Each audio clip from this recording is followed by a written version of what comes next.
involved in any number of athletic events, of course. He's played football. You might have seen him on the field last year and this year. Okay, he played baseball. He's recruited to do that last year for the team. He's been swimming. He's also a member of the student section club. He lists his favorite position as being the main heckler and supporter at sporting events. So that's something that he enjoys. Okay, he has a number of special people. We can give them a warm welcome. He has his grandmother here, Charlotte Vaughn, his aunt and uncle, Lynn and Scott Taylor. All right, his mother, Miss Michelle Meddings, his father, Daryl Meddings, and Mariah Robbins is actually his stretch therapist. We can welcome them.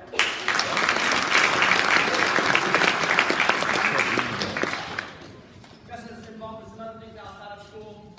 He's been a lifeguard, and interestingly enough, we had to make sure that we mentioned the last week of March, after swim season, Justin can be seen showcasing his acting abilities as a sailor, and anything goes. So make sure you buy your tickets to that, because if anyone's a sailor, it's Justin Meddings. Welcome, Justin Meddings, to the hotel.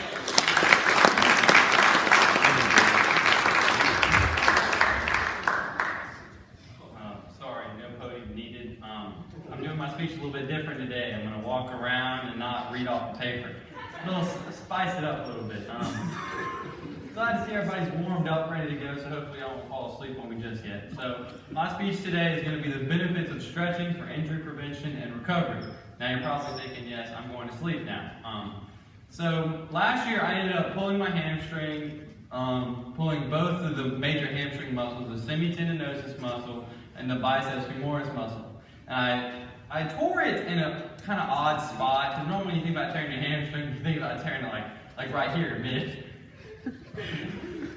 Like in the middle of your hamstring. But I actually tore it where it connects to the ischium, where it connects to your buttocks. So, in this video here, you'll see me running compared to last year and this year. The first two clips were last year after I tore it in 1 month of PT. So what actually makes this spot different when you think about tearing a muscle, oh, just stretch it, you'll be fine. But I tore it from overstretching it.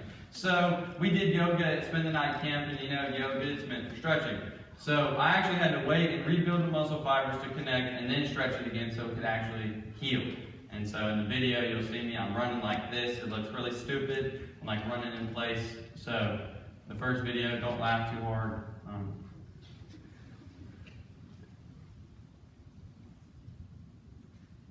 So yeah, like, see, it's not working too well. So see right here, you can see my abductor muscles are overpowering my adductor muscles, causing me to run like that. This next clip was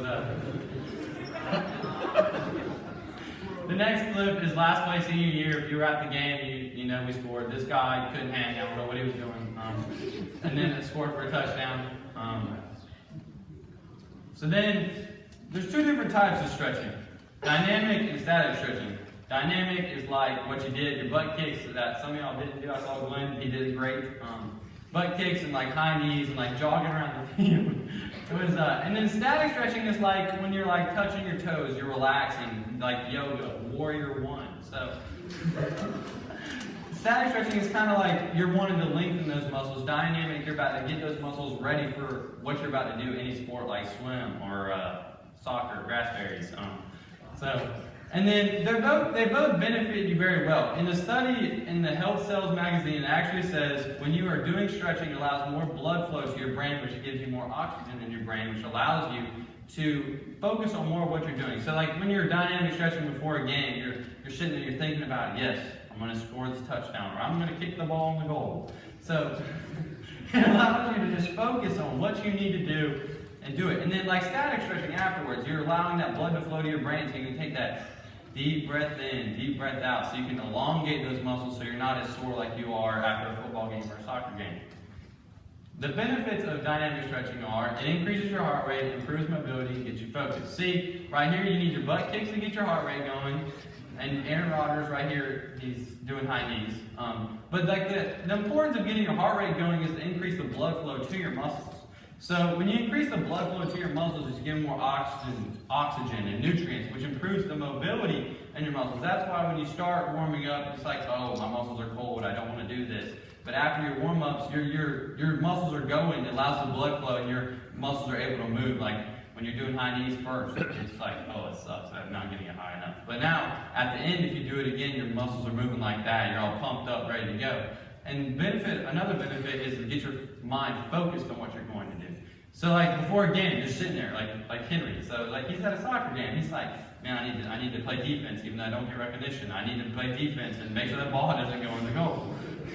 So it just allows you to get your mind focused on what you need to do. The benefits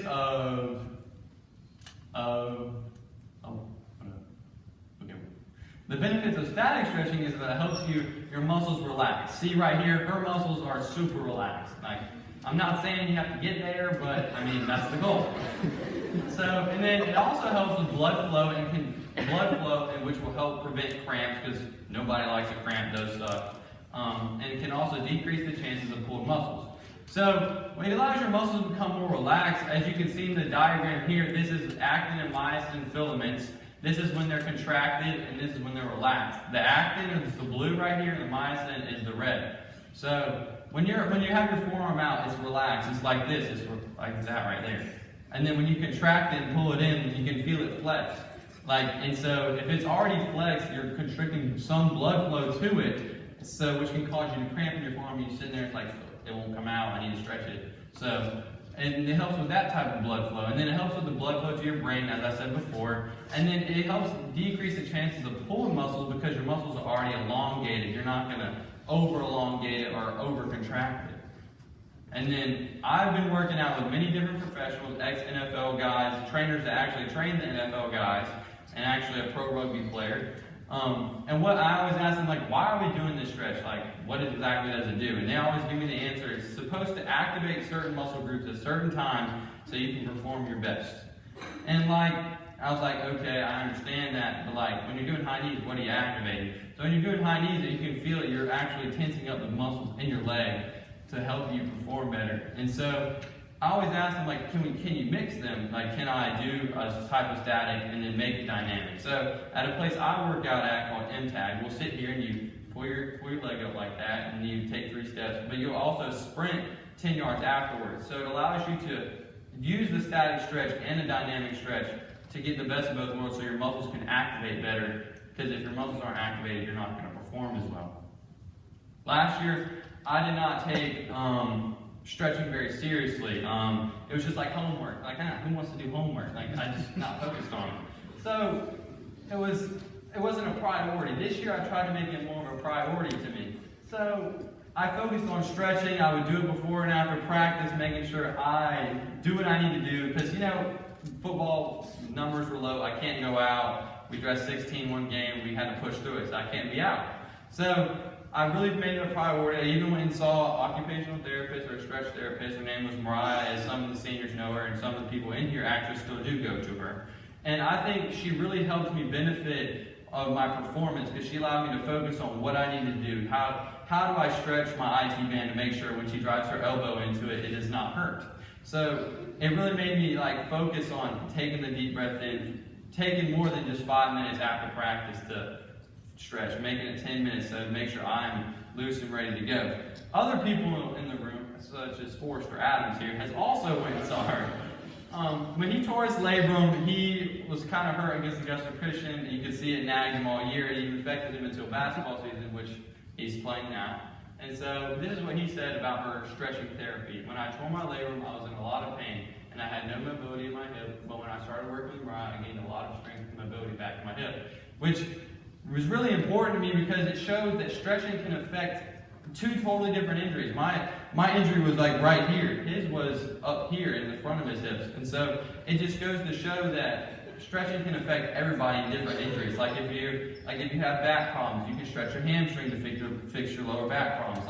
Show that it's all connected, and stretching can affect everybody. It's really, really cool to me, and I like that. That's why I presented it.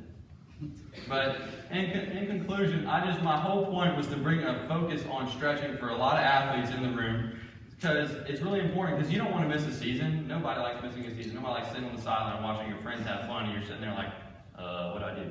So I just wanted to shed some more light on that, and I'd like to say thank you.